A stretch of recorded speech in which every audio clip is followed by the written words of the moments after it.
Olá a todos, professor Abner aqui, e hoje nós vamos tratar então do teorema de Papus-Guddanos, ou Papus-Guddanos, né? Não sei exatamente a pronúncia. Bem, esse teorema, ele tem como objetivo, nós podemos listar dois, tá?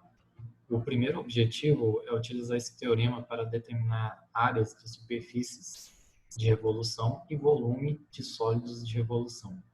O que seriam essas áreas de superfície de revolução? Por exemplo, se a gente tem uma curva plana e a gente rotacionar essa curva plana em torno de um eixo fixo, né, nós podemos obter uma superfície gerada por essa revolução dessa curva, né? E aí nós podemos utilizar esse teorema para determinar essa área da superfície de revolução, o que é muito interessante desse teorema. E o mesmo a gente pode fazer para determinar o volume de sólidos de revolução. O que seriam esses sólidos de revolução? Vamos ver agora que a gente tem, por exemplo, uma superfície plana, tá? Se a gente rotacionar essa superfície plana em torno de um eixo fixo, nós também vamos, o que nós vamos obter? Nós vamos obter o volume de um sólido, né? De um sólido maciço, né? Isso em torno de um eixo fixo, tá? Mas vamos ver isso na prática já já. O segundo objetivo, né, utilizando esse teorema de Papus-Guddanos, é determinar então o centroide de uma curva plana, quando a gente sabe a área da superfície gerada por essa curva, né? Então, se a gente tem lá a área de uma superfície de um certo objeto, por exemplo, uma esfera. A gente conhece a área de superfície de uma esfera, né? Então, a gente poderia utilizar esse conhecimento da área de superfície de uma esfera para determinar o centroide do quê? De um círculo, por exemplo, né? De um círculo, que seria a curva plana, né? Ou um semicírculo, né? Então, isso é uma outra aplicação do teorema, um outro objetivo aqui para determinar centroide, então, de curva plana. Ou de uma área plana, né? Quando a gente conhece o volume do sólido, né? Ou quando a gente conhece o volume do sólido, né? Por exemplo, de novo, uma esfera. A gente sabe calcular o volume de uma esfera. Então, a partir do volume dessa esfera, a gente pode determinar o centroide, o centroide de uma superfície circular, né? De uma superfície circular, de uma área circular, né? A partir do ponto que a gente sabe como calcular o volume de uma esfera maciça, por exemplo, né? De uma esfera maciça, por exemplo. Bem, mas vamos para os exemplos. Vamos pegar aqui como exemplo, por exemplo, um semicírculo, né? Uma equação de uma reta, né? Isso daqui são, primeiro, né? Exemplos de quê, né? Exemplos de curvas planas. Me desculpa. Exemplos de curvas planas, né? Vamos pegar algumas curvas planas. Um semicírculo, aqui que vai de um ponto A até... Quer dizer, que vai de um ponto no eixo até um outro ponto no eixo, né? Uma equação de uma reta, né? E uma equação aqui de um círculo que está deslocado aí de uma certa distância do eixo AC. O que acontece se a gente rotacionar essas curvas planas em relação a esse eixo aqui, né? Esse eixo AC, né? O que acontece é o seguinte, né? Se a gente rotacionar aqui, né, fazer essa rotação, a gente vai obter uma esfera, né? Nesse caso aqui vamos obter uma esfera, nesse caso aqui nós vamos obter um cone, e nesse caso aqui nós vamos obter um toroide, que é difícil de desenhar, então eu trouxe uma figura aqui. Nós vamos obter um toroide, que são objetos aí bem comuns em aplicações em engenharia, né? Então, se a gente faz a rotação dessa curva plana, nós vamos obter a área da superfície dessa esfera, a área da superfície desse cone e a área da superfície desse toroide, tá? Então, como a gente pode utilizar o teorema de Papus-Guddanos Goodenough, né, para determinar a área dessa superfície. Bem, vamos enunciar primeiro o teorema relacionado às curvas planas e depois vamos demonstrar ela, né? Então, o teorema diz o seguinte: a área de uma superfície, né, que nós queremos determinar, então, utilizando o teorema, é a área dessa superfície. A área de uma superfície de revolução, né, é igual ao produto do comprimento da curva geratriz, pela distância percorrida pelo centroide da curva durante a geração da superfície. Então, o que ele está dizendo? Ele está dizendo que a área, ele está afirmando o seguinte, que a área daquelas superfícies, né, esféricas, de cone e toroide, é igual a 2π y barra A. Tá querendo dizer... não, desculpa. L, né? L. Onde L é o comprimento... L é o comprimento dessa curva. É esse comprimento aqui do A até esse ponto aqui, é esse comprimento do A até o B, é esse comprimento desse círculo aqui. Ah, professor, por que você colocou 2π? 2π y barra. Bem, a gente vai ver isso logo em seguida. Esse 2π y barra é essa distância percorrida pelo centroide da curva durante a geração da superfície. É a distância que o centroide vai percorrer durante esta rotação. Vamos ver isso aqui no exemplo. Vamos fazer a demonstração aqui para clarear as coisas. Tá? Então, aqui a demonstração desse teorema 1. Vamos pegar uma curva plana qualquer, essa curva plana aqui. Por que é uma curva plana? Porque está sobre o eixo OXY, sobre o plano XY, né? Essa curva plana, ela é descrita por uma função y de x, por exemplo. Uma função y de x que a princípio a gente não conhece. Então, é uma curva qualquer. É uma curva qualquer, tá? E o que a gente vai fazer? A gente quer fazer a rotação dessa curva qualquer em torno do eixo x, em torno do eixo OX, né? A gente quer fazer essa rotação em torno do eixo OX dessa curva. Se a gente fizer essa rotação, a gente vai obter uma área dessa superfície dada por essa curva, né? E vamos dizer assim, que essa curva entre os pontos A e B aqui. Então, entre os pontos A e B, essa curva ela tem um certo comprimento, né? Então, vamos dizer assim, entre os pontos A e B, temos um comprimento total,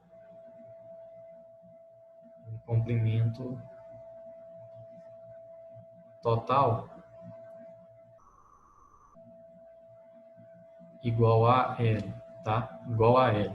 O comprimento total igual a L. Então, o que eu quero dizer? Se a gente pudesse medir o comprimento aqui de A até B, é L, tá? É L.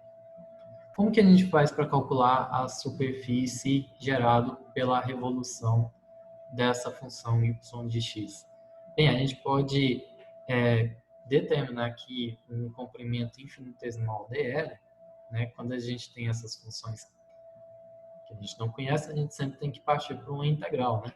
A gente pode determinar um comprimento infinitesimal dl sobre essa curva, e fazer a revolução em relação a esse comprimento dl.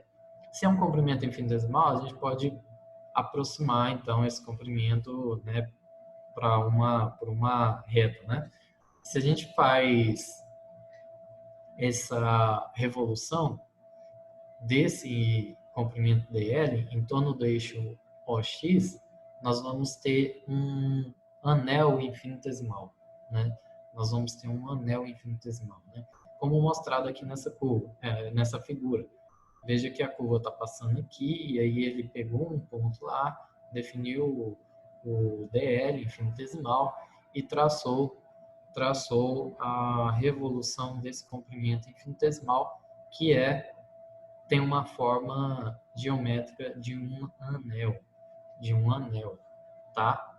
E daí a gente precisa somar todos esses anéis infinitesimais, onde o raio desse anel vai ser dado pelo ponto aqui, né? Por esse ponto aqui, que a gente pode dizer que é um y qualquer, e esse y vai ser a nossa variável de integração. Esse y vai ser integrado ao longo de toda a curva, desde o ponto A até o ponto B. Então, seria desde lá de zero até o ponto B aqui, que é um y desconhecido, né? A gente precisaria saber quem era o y no ponto B. Então, o que a gente vai fazer é isso, é somar todos esses anéis infinitesimais, e isso corresponde a uma integral, né? Então, a área de revolução, né? Vamos escrever assim,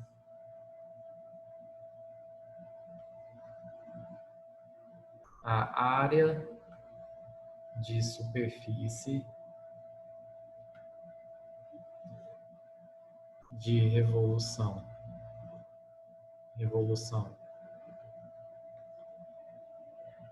de y de x de A, do ponto A, né? Talvez aqui A não fica legal porque vai confundir com a área, então vou colocar A minúsculo aqui e B minúsculo aqui, tá? De A, né, minúsculo. Colocar em azul também para não confundir com um artigo simples, né? De A B é o que, né? É o que? Essa área, ela é igual a soma das áreas desses anéis. Qual que é a área de um anel? A área de um anel é 2πy vezes o comprimento dl, né? A área de um anel desse daqui é 2πy, né? O comprimento dessa circunferência, vezes a distância dl, né? Que é o mesmo que fazer dessa figura aqui. Só que essa área total eu tenho que integrar entre os pontos Azinho, né, e Bzinho. Entre os pontos Azinho e Bzinho. Então, de uma maneira geral, entre dois pontos quaisquer, eu poderia simplesmente escrever, se eu não quero me preocupar com os pontos em que eu estou querendo determinar essa área de superfície de revolução, eu posso simplesmente colocar uma integral de 2y dl. E isso é igual, 2π é constante, então 2π integral de y dl, né? O y é a minha variável, vai depender aí, vai ser a minha variável aí de integração, né? E aí eu vou ter que determinar o dy de acordo. Bem, nós mostramos anteriormente, você já deve estar percebendo isso, nós mostramos anteriormente que nós podemos determinar o centroide de uma curva plana através dessa expressão aqui, né? Nós podemos determinar o centroide de uma curva plana através dessa expressão aqui, né? Na verdade, a coordenada y bar. Mas veja que nós temos esse cara bem aqui na nossa expressão para encontrar a área da superfície de revolução de y de x, da função y de x. Ou seja, a gente pode escrever essa área de revolução simplesmente como 2 πy barra L, né? Onde 2πy barra é o comprimento dessa geratriz, né? Então, é exatamente o que está escrito aqui no teorema. Exatamente o que está escrito aqui no teorema. Bem aqui. É igual ao produto do comprimento da curva geratriz, o comprimento L, esse comprimento aqui é o comprimento L lá, pela distância percorrida pelo centroide da curva durante a geração da superfície. O comprimento, essa distância percorrida pelo centroide da curva durante a geração da superfície, essa distância é o 2πy barra, né? É o 2πy barra. É essa distância aqui. Essa distância dado por essa curva aqui em vermelho. Então, desde que a gente consiga determinar o comprimento, né, entre os dois pontos ali da curva que a gente quer calcular, basta multiplicar por 2πy barra, sendo y barra o ponto, a coordenada y do centroide dessa superfície, né? Dessa superfície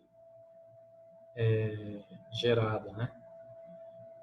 Dessa superfície, não, desculpa, dessa curva plana, né? Dessa curva plana. O ponto y barra, a coordenada y dessa curva plana, de y de x, né? Não é o centroide de linhas, né? De que a gente viu anteriormente. Centroides de linhas. Tá? Então, basicamente, esse é o primeiro teorema. O segundo teorema, ele é basicamente a mesma coisa, só que aplicado para o volume de um sólido, né?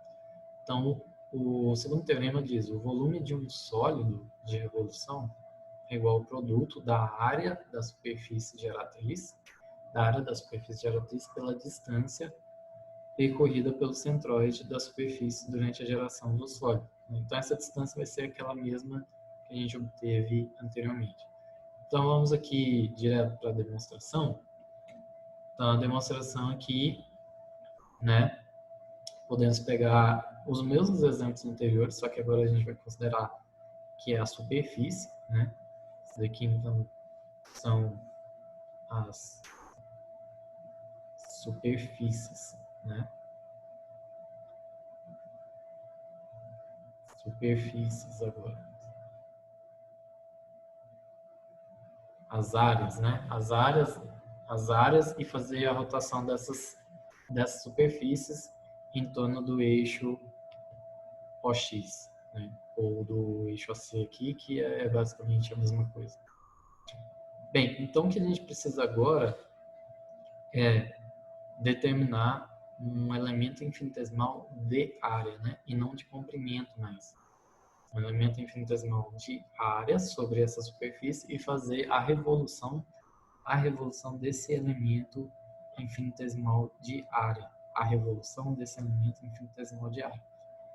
Então, nós temos, a partir daí, um elemento infinitesimal de volume, né? Um elemento infinitesimal de volume. Então, para a gente determinar quem é o volume total dessa superfície, o volume total vai ser... Vamos de novo naquela ideia de que aqui é um ponto A e aqui é um ponto B, né? Então, o volume total vai ser o quê? E essa distância aqui é essa distância y, né? Tá aqui na figura, né? Tá aqui na figura. Ficou nessa cor, coloquei em vermelho. Tá aqui nessa figura. Então, o volume gerado pela revolução dessa superfície, é igual a integral de um ponto A até B de 2π y dA, né? YdA, né? Eu vou fazer a integral sobre dA, né? dA para obter o volume total. YdA é o volume, né? 2πydA, né? 2πydA. Isso daqui é igual à integral de A até B do elemento infinitesimal de volume. Né? O elemento infinitesimal de volume é 2πy vezes o elemento infinitesimal de área dA, né? E aí aqui nós temos a mesma ideia, né? Ou seja, o y barra A é igual à integral de dA. Isso aqui é como a gente faz para determinar o centroide de superfície, né? De superfície. Ou seja, a gente pode substituir essa expressão aqui, né? E nós obtemos a partir disso que o volume desse sólido pode ser calculado simplesmente multiplicando 2πy barra vezes a área, né? A área dessa superfície plana, vezes a área dessa superfície plana, onde y barra é o centroide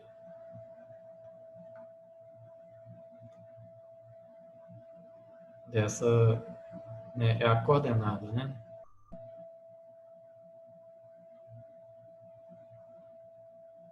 É a coordenada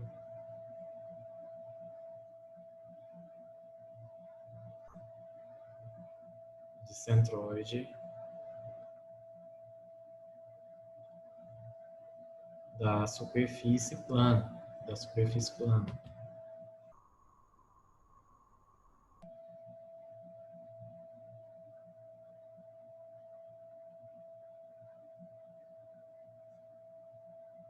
E 2πy barra é a distância percorrida, aqui, né?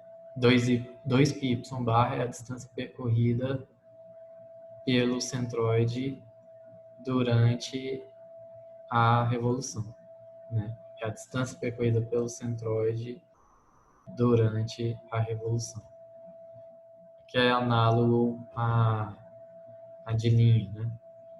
Análogo a de linha. É a distância percorrida pelo centroide durante a revolução da curva. Aqui da curva, no caso da de linha, e aqui da superfície.